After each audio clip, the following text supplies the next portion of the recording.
अग्नि दिवे दिवे घोषा बस्तर धिया वयम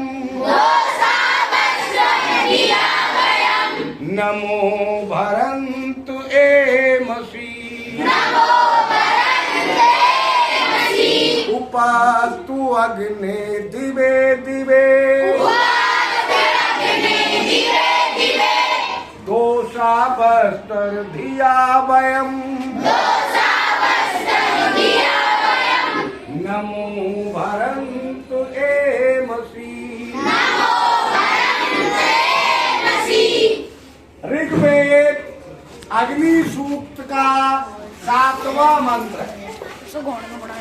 अग्निदेव से प्रार्थना की जा रही है, निरंतर घटने और बढ़ने के स्वभाव वाले अग्निदेव। अग्निदेव का स्वभाव कैसा है? घटते भी हैं और बढ़ते भी हैं।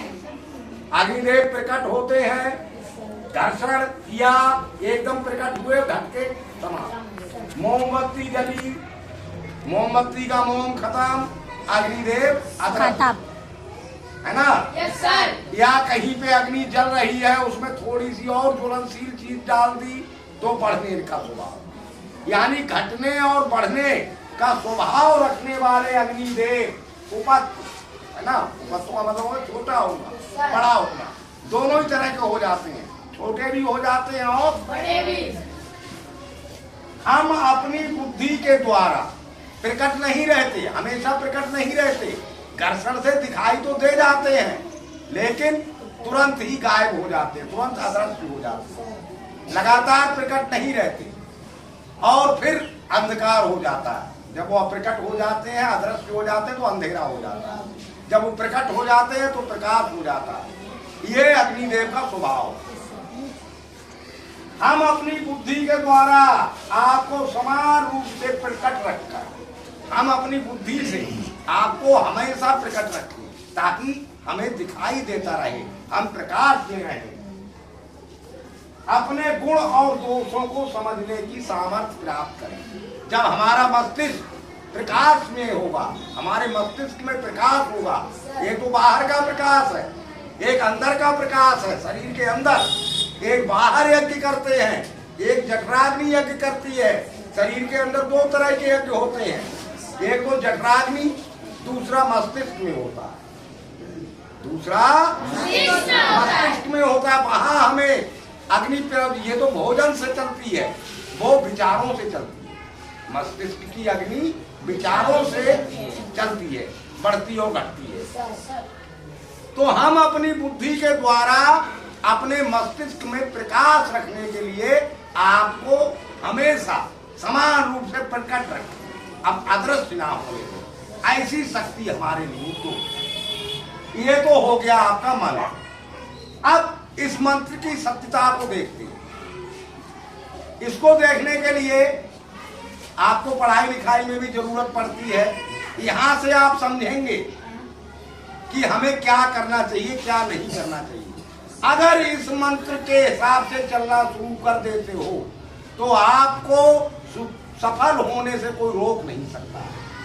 और इस मंत्र को नहीं मानोगे, केवल पढ़ के, सुन के, समझ के यही खत्म कर दोगे तो फिर कोई बात नहीं, मंत्र चमत्कार नहीं करेगा। चमत्कार करने के लिए आपको वो काम करना पड़ेगा जो मंत्र कह रहा है। अब समझिए, स्टेटमेंट, स्टेटमेंट का मतलब समझते हो? स्टेटमेंट का तो समझते हो, पर हिंदी में नहीं समझते हो। मतलब किसी की कही हुई बात स्टेटमेंट कहलाती है। आपकी बुक में जो कुछ भी लिखा है, अरस्तु ने लिखा है, न्यूटन ने लिखा है ना, कई विद्वानों के द्वारा लिखी गई पुस्तकें हैं आपके पास, उन्होंने सबने स्टेटमेंट लिखे। अब स्टेटमेंट दो तरह के हो सकते हैं। किसी की कही हुई बात दो तरह की हो सकती है, या तो ट्रू हो सकती है या तभी स्टेटमेंट है।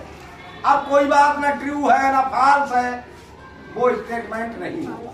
किसी ने कोई बात कही, ना ट्रू है ना फॉल्स है, कह ही नहीं सकते, तो वो स्टेटमेंट नहीं होगा।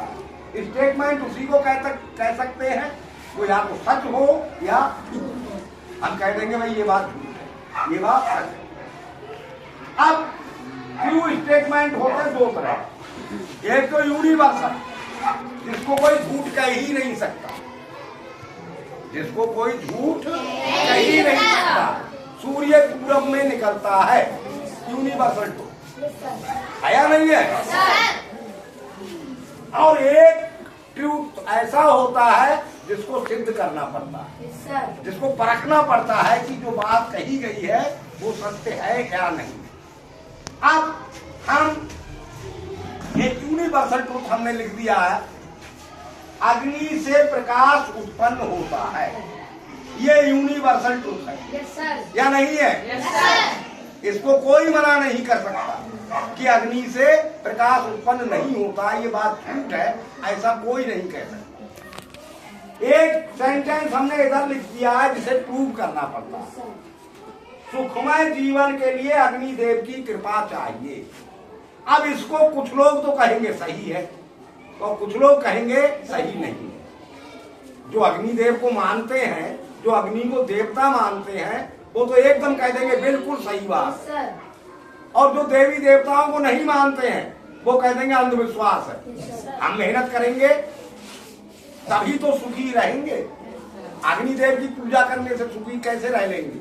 अग्निदेव हमें रोटी थोड़ी दे देंगे, कहेंगे नहीं। मेहनत करेंगे, कमाएंगे, तब हमें रोटी मिलेगी, तब हमारा जीवन सुखी रहेगा। पूजा पाठ से जीवन थोड़ी सुखी रहेगा, वो ऐसे कह देंगे। यानी दोनों तरह के लोग मिलेंगे। अब प्रूव करना, क्या वास्तव में सुखमय जीवन के लिए अग्निदेव की कृपा चाहिए, इसको प्रूव करना पड़ेगा। अब प्रूव करने के लिए हम यूनिवर्सल ट्रूथ में से ही आगे बढ़ेंगे। तो ये तो यूनिवर्सल ट्रूथ है कि अग्नि से प्रकाश उत्पन्न होता है। इसे तो वो भी मना नहीं कर सकते जो अग्नि को देवता नहीं मानते, या वो मना कर देंगे? ये तो उनको भी मानना पड़ेगा। अच्छा, अग्नि घर्षण से प्रकट होती है, ये भी यूनिवर्सल ट्रूथ हो गया। हम सारे यूनिवर्सल ट्रूथ लिखकर ही सिद्ध करेंगे। अग्नि घर्षण से प्रकट होती है, ये भी यूनिवर्सल ट्रूथ है।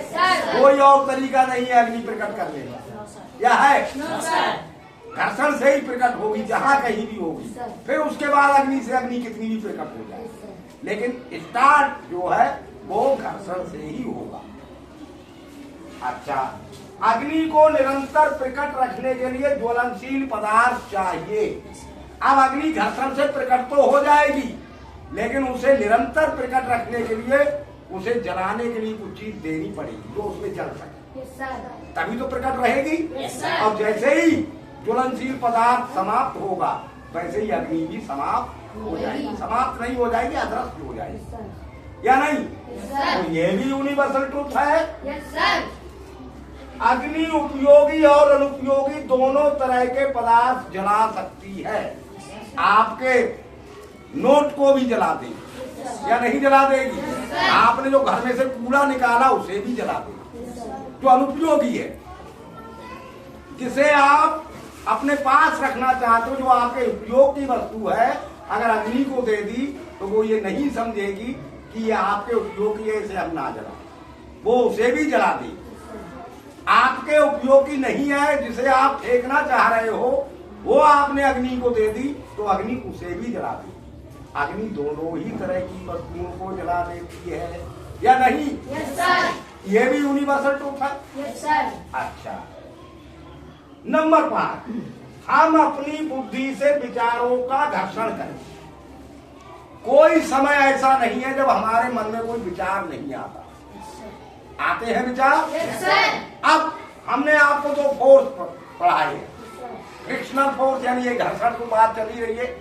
एक फोर्स हमने आपको और सिखाया है, टेंशन फोर्स। अब घर्षण जब होता है, अब इस बात को आप बिना साइंस के नहीं समझ सकते, यानी इस मंत्र की भी सत्यता को हम सिर्फ केवल साइंस से ही कर सकते हैं। अब एक वस्तु ये गति कर रही है, घर्षण बल इसी को तो कहते हैं। दूसरी वस्तु ये गति कर रही है। अब इनमें जो है घर्षण बल उत्पन्न हो जाएगा, एक दूसरे को रोकेगी। पर इनमें घर्षण बल होते होते ये वस्तु इस रूप में आ जाएगी, ये आगे निकल जाएगी, ये उधर आगे बढ़ के दोनों आमने सामने हो जाएंगे या नहीं? yes, sir. पर ये दोनों ऐसे मिल जाएंगे यहाँ पे ज्वाइंट कर। अब ये इधर को खींचेगी, दो विचार, जैसे ही एक अच्छा विचार मन में आता है वैसे ही एक बुरा विचार साथ में आता है। ये हमेशा ध्यान रखो, आपने महसूस भी किया होगा, या जब कोई बुरा विचार मन में आता है उसी के साथ में एक अच्छा विचार तुरंत आता है। yes, कभी महसूस करना, कुछ अच्छा काम करने को चलते हो तो एक बुरा विचार उस काम को करने से रोकने के लिए कहने लगता है, तुरंत चलने लगता है मन में कि हम ये काम करें या ना करें। कोई बुरा काम करने को चलते हो तब भी एक अच्छा विचार आके उसे रोकना शुरू कर देता है, करना चाहिए या नहीं करना चाहिए, मत करो, ये हो जाएगा, पाप लगेगा, वो लगेगा। ये द्वंद्व मन में चलना शुरू हो जाता है। अंत में एक काम हो जाता है, वो घर्षण से अग्नि प्रकाश उत्पन्न होता है, उसमें एक जल जाता है, या तो अच्छा जल जाता है या बुरा जल जाता है। नहीं समझ रहे हो? अब जो जल गया वो तो जल गया, बाकी मस्तिष्क को दिखा कौन सा, जौन सा दिखा, अच्छा भी दिख सकता है, बुरा भी दिख सकता है। अगर अच्छा जल गया तो बुरा दिखेगा दिमाग को और बुरा काम आदमी करेगा, और बुरा जल गया तो अच्छा दिखेगा तो आदमी अच्छा काम करेगा। समझ में आ रही है बात? yes, sir. अब दोनों में से एक भी घर्षण से अग्नि उत्पन्न नहीं हुई, या हुई भी तो एक भी जला नहीं, तो इस बेस में आ जाएगा। yes, अब इस रूप बेस में आ जाएगा तो क्या होगा, वो विचार इधर खींचेगा, दूसरा विचार इधर खींचेगा, कौन सा फोर्स बन जाएगा? अब ये आपने सुना भी होगा, दिमाग में बड़ा टेंशन है, यानी दो विचार हैं, एक इधर खींच रहा है, एक इधर खींच रहा है, निष्कर्ष पे नहीं, दिमाग को दिख एक भी नहीं रहा, दिमाग अंधेरे में ही है और बुद्धि में विचार है, प्रकाश नहीं हो पा रहा। एक जलेगा तभी प्रकाश होगा। समझ गए बात? yes, sir. अब वही आदमी सफल होगा जो घर्षण से जो अग्नि उत्पन्न होगी, वरना तो बुझ जाएगी।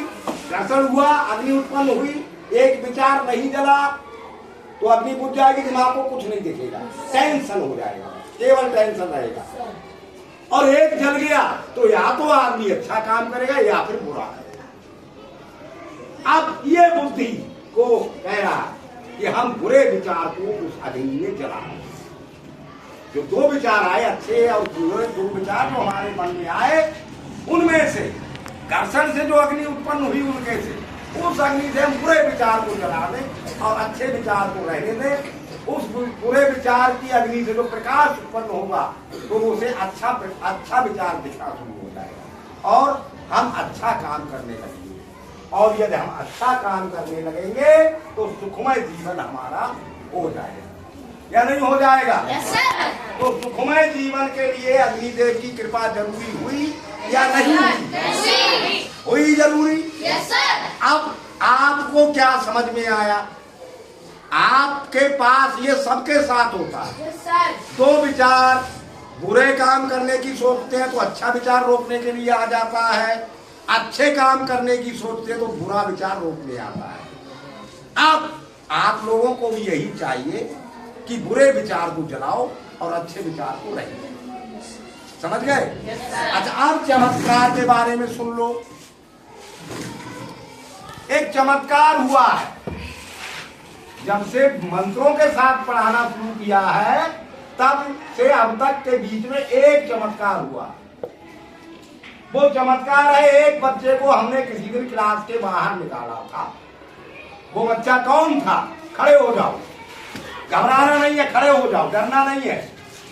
आपको हमने एक दिन क्लास के बाहर निकाल दिया था, सही से खड़े हो जाओ, बेफिक्र होकर खड़े हो जाओ, डरने की जरूरत नहीं है, चमत्कार दिखाया जाए। निकाला था या नहीं? yes, sir.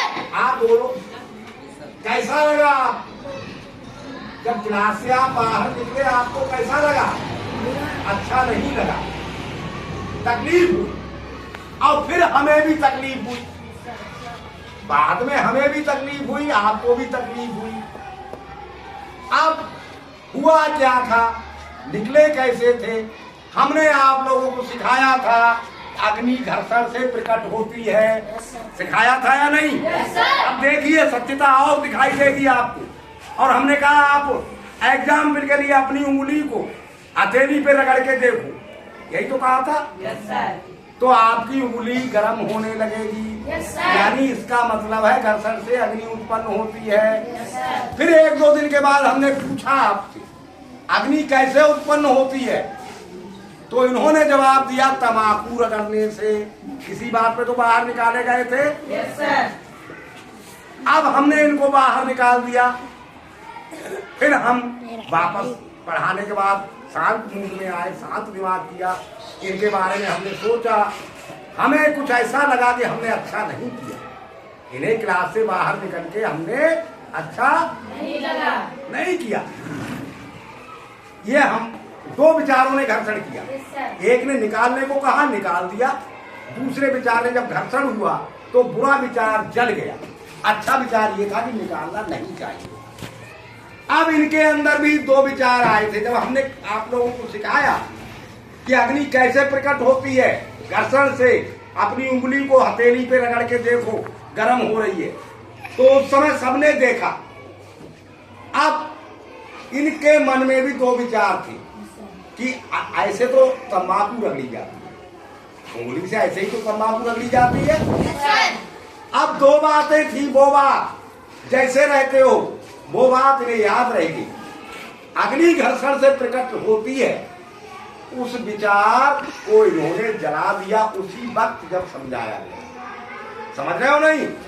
जब वो विचार जल गया तो सामने केवल एक विचार रह गया कि हथेली पे तंबाकू रखी जाती है, तंबाकू रखने से अग्नि उत्पन्न होती है, यही तो मन में रह गया। तो अब आप आज से कोशिश करो कि बुरे विचार को जलाओ। घर्षण से जो अग्नि उत्पन्न हो उससे बुरे विचार को जलाओ, तभी दिमाग में प्रकाश अच्छे विचार को देखेगा, बुरा विचार तो खत्म हो जाएगा, अच्छा विचार दिखाई देने लगेगा, उसी पर काम करना शुरू कर देंगे। तो पातो अग्नि दिवे दिवे, धोता वस्त्र धिया वयम्, नमो भरन्त ए मसी।